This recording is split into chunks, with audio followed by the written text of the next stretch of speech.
Patrons from distant lands, listeners of old, I invite you to accompany me down the Hobbit hole. Not a nasty, dirty, wet hole filled with the ends of worms and an oozy smell, nor yet a dry, bare, sandy hole with nothing in it to sit down on or eat. No, it is a Hobbit hole, and that means tangents.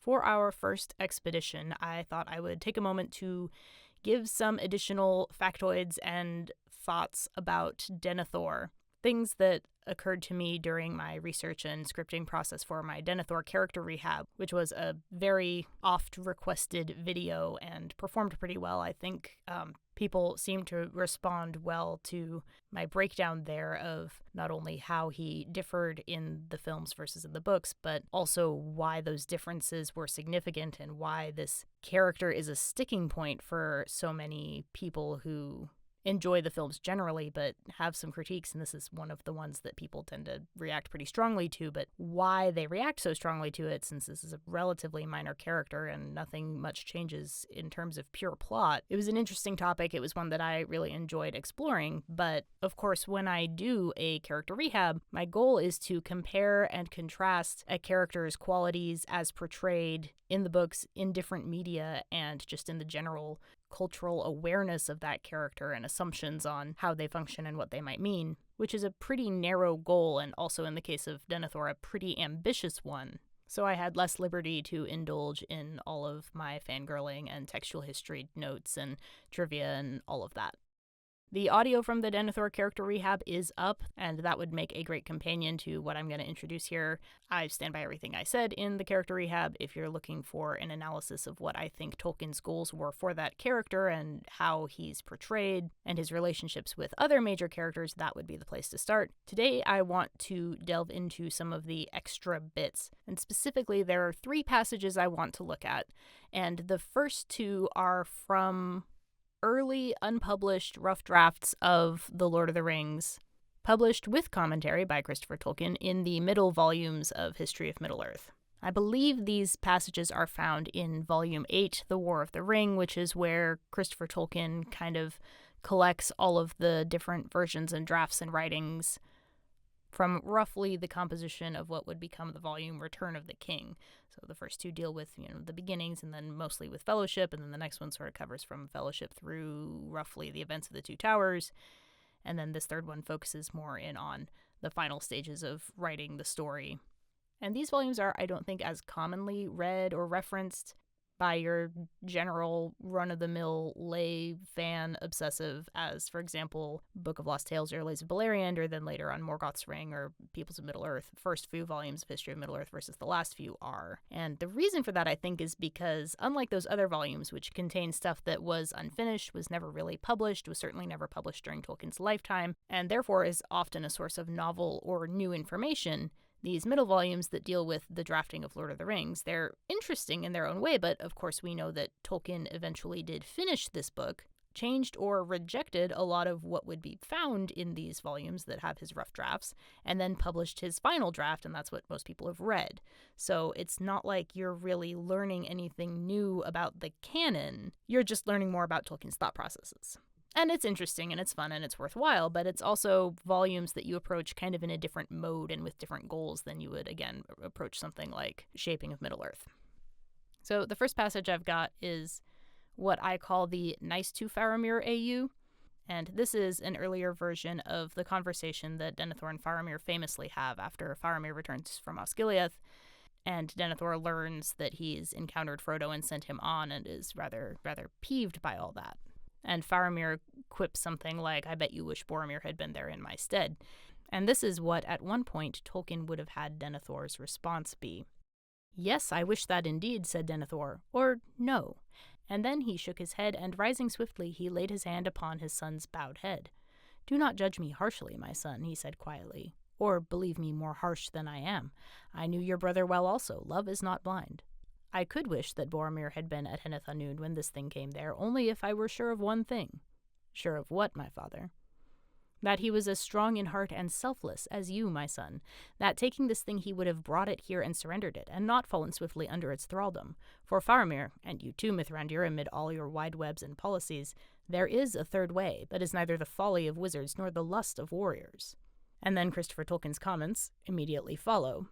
It is certain that there was no element of embittered banter in these words, that he was as strong in heart and selfless as you, my son. Denethor was coldly watchful, as always, of those he spoke to, but he expressed the true bearing of his mind. His gentler good night to Faramir, with the suggestion of a comforting word, remains, and in this brief passage it can be seen how Denethor's harshness toward Faramir was enforced, in later revision, by the slightest of touches, as in the movement from "you are weary, my son," to "you are weary, I see." And Christopher goes on to note that even in this relatively late phase, the idea to try to hold Osgiliath is Faramir's, and Denethor is actually still at this point counseling against that, and Faramir is saying, no, we have to do it. It's Faramir, for instance, who says, much must be risked in war.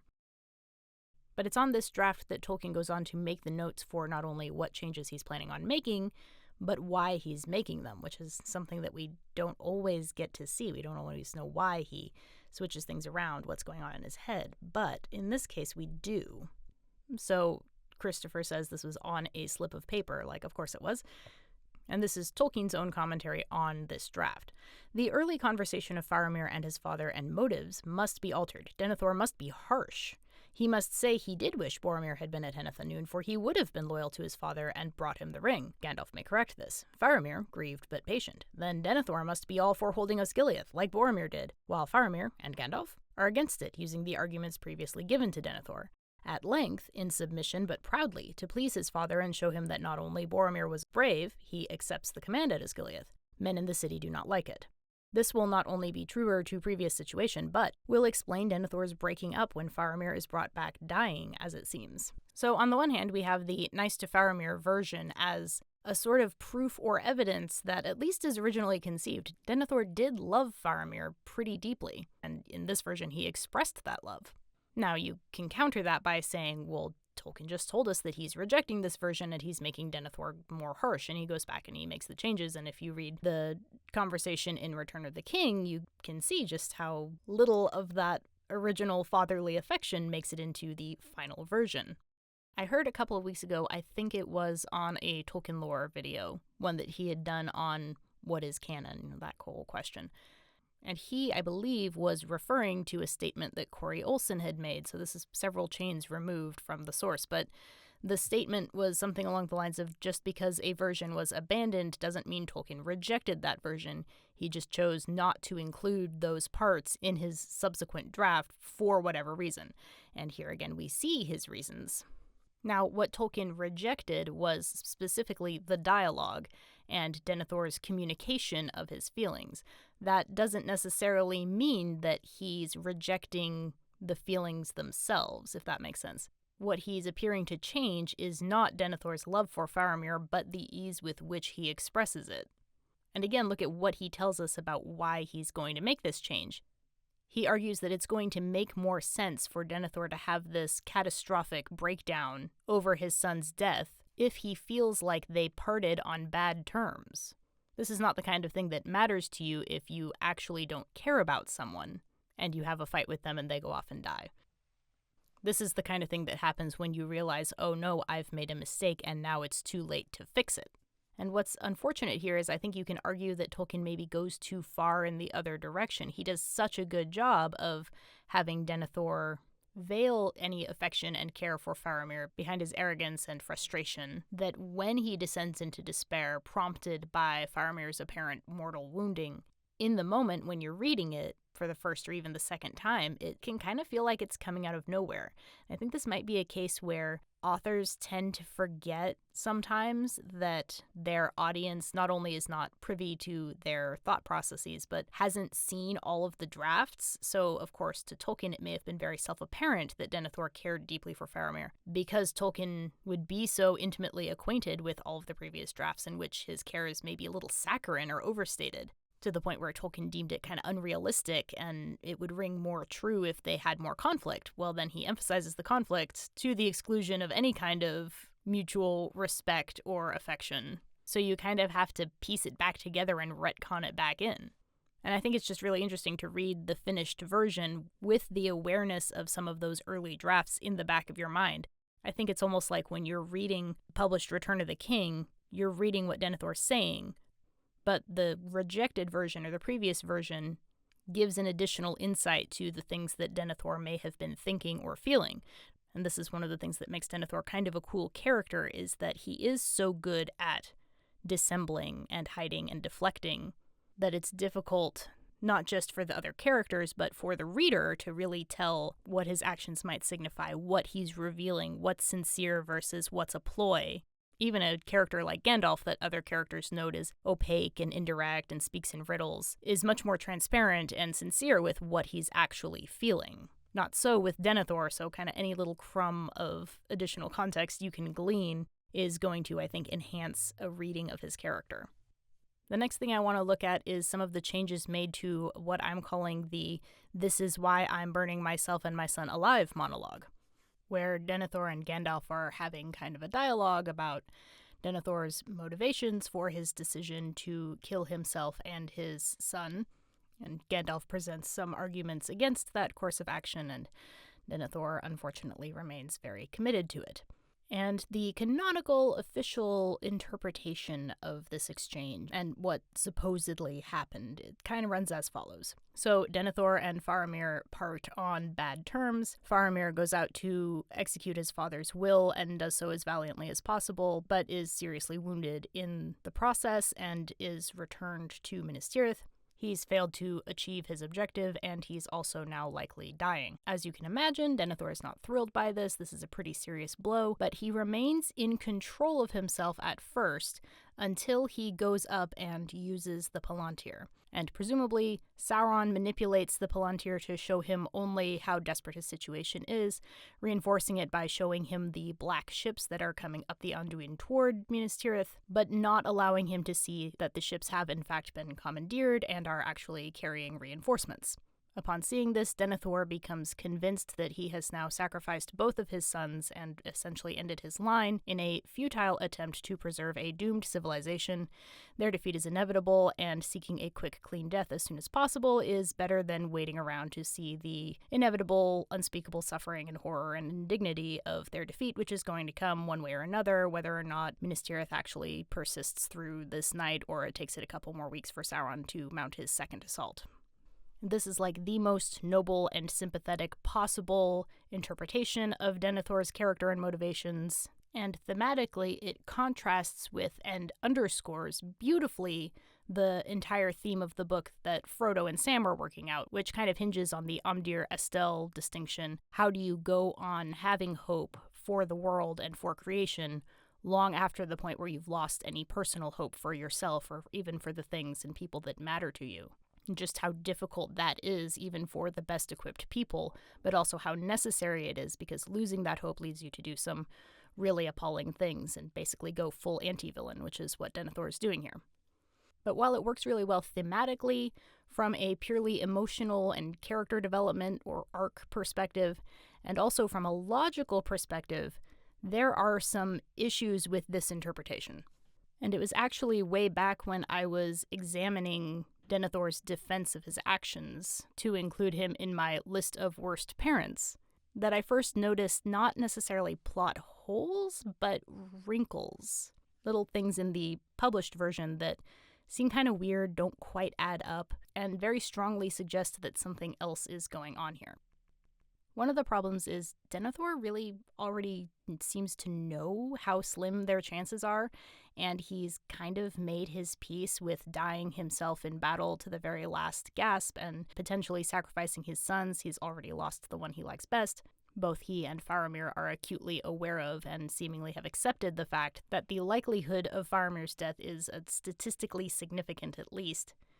This has been their status quo for a while. There's also the problem of the ring that Denethor now knows is, in his estimation, likely to fall into Sauron's hands at any minute, and he's apparently resigned himself to that as well. So really, if all Sauron did was to apparently confirm his suspicions that the Corsairs would attempt something up from the south, and that Rohan is experiencing delays, and basically that the siege is not going well, and there's not really any hope of them coming out of it, Denethor already knew that that was the most likely scenario. And he's been trying to do his best anyway in the face of that despair for a while. So it seems weird that that's the straw that breaks the camel's back. Like, that's the revelation that shocks Denethor and sends him over the edge into incoherent, hysterical despair. Like, he already knew or strongly suspected a lot of this.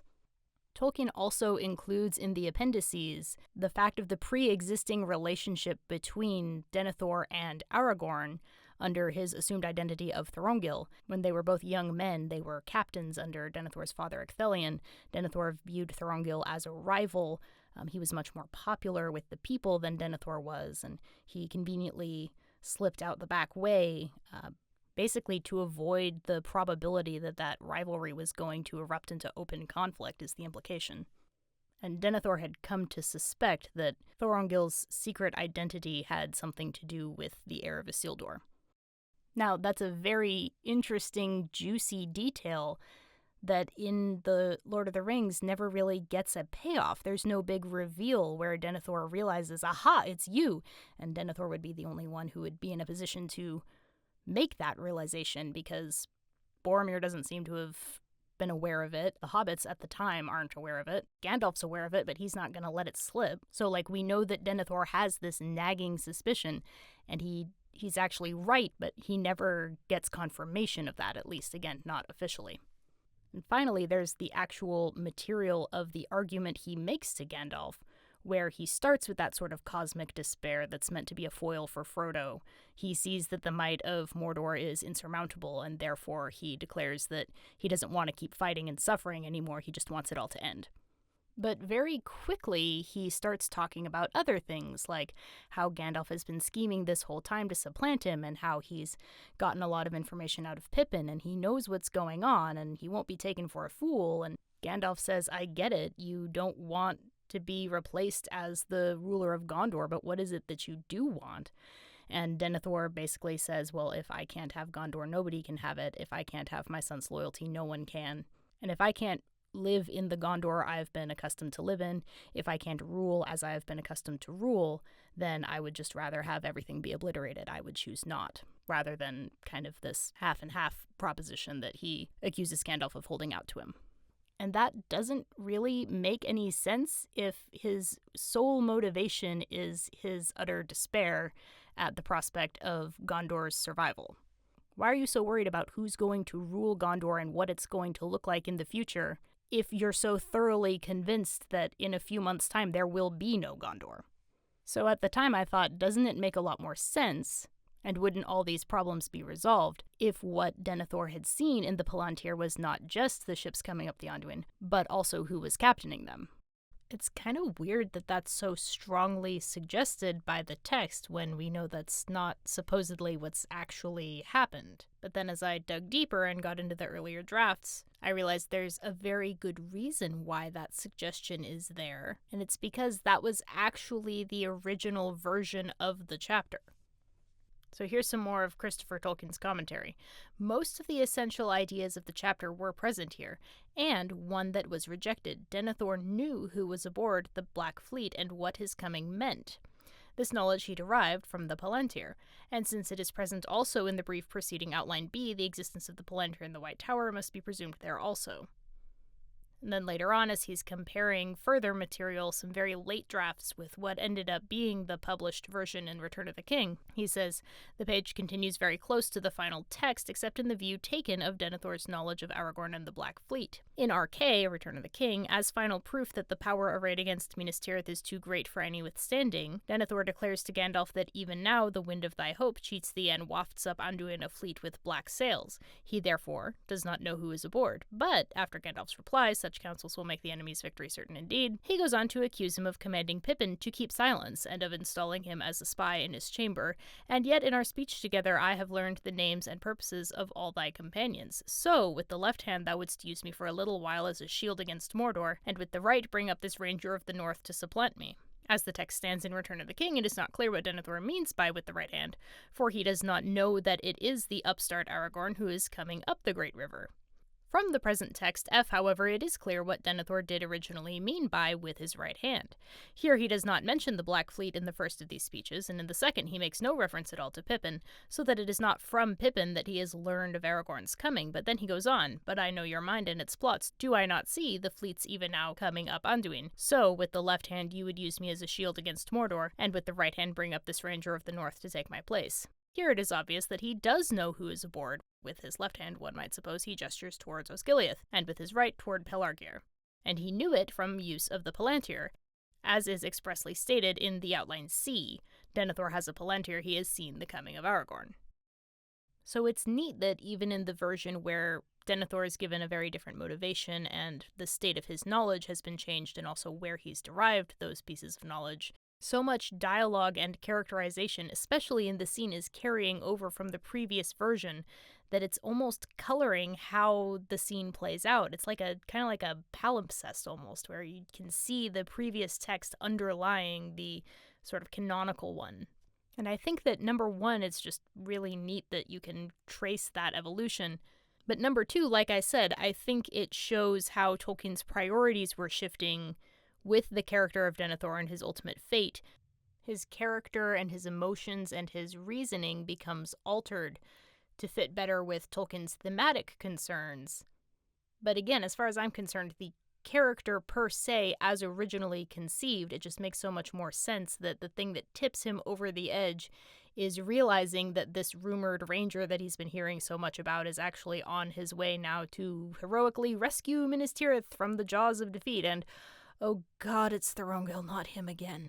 Like, of course, this is the thing. This is the final straw, the slap in the face, the insult that poor Denethor just cannot countenance.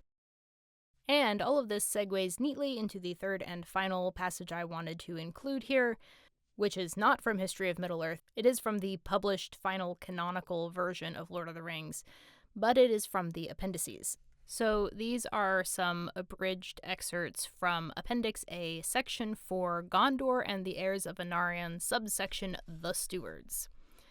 And it is the history and the backstory of Aragorn and Denethor and their previous wranglings under Denethor's father, Steward Ecthelion II. So, Ecthelion II, son of Turgon, was a man of wisdom. With what power was left to him, he began to strengthen his realm against the assault of Mordor. He encouraged all men of worth from near or far to enter his service, and to those who proved trustworthy he gave rank and reward. In much that he did, he had the aid and advice of a great captain whom he loved above all. Thorongil men called him in Gondor. He was a great leader of men by land or by sea, but he departed into the shadows whence he came, before the days of Ecthelion were ended. Thorongil often counseled Ecthelion that the strength of the rebels in Umbar was a great peril to Gondor and a threat to the fiefs of the south that would prove deadly if Sauron moved to open war. At last he got leave of the steward and gathered a small fleet, and he came to Umbar unlooked for by night, and there burned a great part of the ships of the corsairs. He himself overthrew the captain of the haven in battle upon the quays, and then he withdrew his fleet with small loss. But when they came back to Pelargir, to men's grief and wonder, he would not return to Minas Tirith, where great honor awaited him. There was dismay in the city at the departure of Thorongil, and to all men it seemed a great loss, unless it were to Denethor, the son of Ecthelion, a man now ripe for the stewardship, to which, after 4 years, he succeeded, on the death of his father. Denethor II was a proud man, tall, valiant, and more kingly than any man that had appeared in Gondor for many lives of men, and he was wise also, and far-sighted, and learned in lore. Indeed, he was as like to Thorongil as to one of nearest kin, and yet was ever placed second to the stranger in the hearts of men and the esteem of his father. At the time, many thought that Thorongil had departed before his rival became his master, though indeed Thorongil had never himself vied with Denethor, nor held himself higher than the servant of his father. And in one matter only were their counsels to the steward at variance. Thorongil often warned Ecthelion not to put trust in Saruman the White in Isengard, but to welcome rather Gandalf the Grey. But there was little love between Denethor and Gandalf, and after the days of Ecthelion there was less welcome for the Grey Pilgrim in Minas Tirith. Therefore, later, when all was made clear, many believed that Denethor, who was subtle in mind and looked further and deeper than other men of his day, had discovered who this stranger Thorongil in truth was, and suspected that he and Mithrandir designed to supplant him. Skipping ahead a bit, so time drew on to the War of the Ring, and the sons of Denethor grew to manhood. Boromir, 5 years the elder, beloved by his father, was like him in face and pride, but in little else. Rather, he was a man after the sort of King Eärnur of old, taking no wife and delighting chiefly in arms, fearless and strong, but caring little for lore save the tales of old battles. Faramir the younger was like him in looks, but otherwise in mind. He read the hearts of men as shrewdly as his father, but what he read moved him sooner to pity than to scorn. He welcomed Gandalf at such times as he came to the city, and he learned what he could from his wisdom, and in this, as in many other matters, He displeased his father.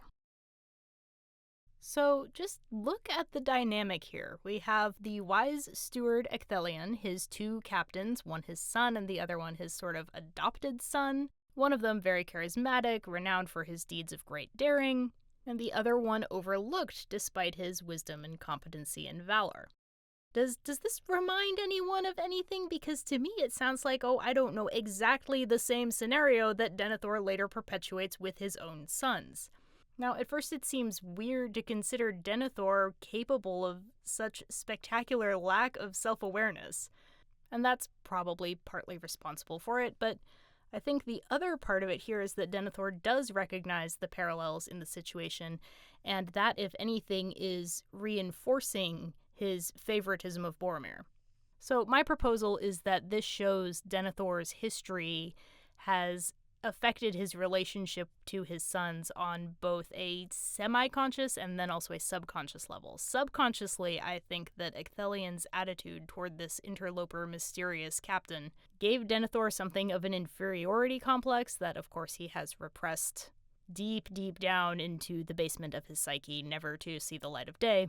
And it causes him to reject those elements of Faramir that remind him of himself, i.e. most of Faramir. It's like, you just gestured to all of me.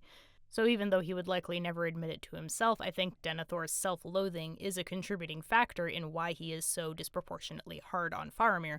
It's precisely because Faramir reminds him so much of himself and his own weaknesses and failings. But then from a more conscious, analytical perspective, remember that Denethor knows that Thorongil, or at least his descendants, are presumably still out there somewhere, and he has this paranoia, and it turns out, can you call it paranoia if it's kinda justified, that Gandalf is cultivating this alternative line and is planning to basically restore the monarchy.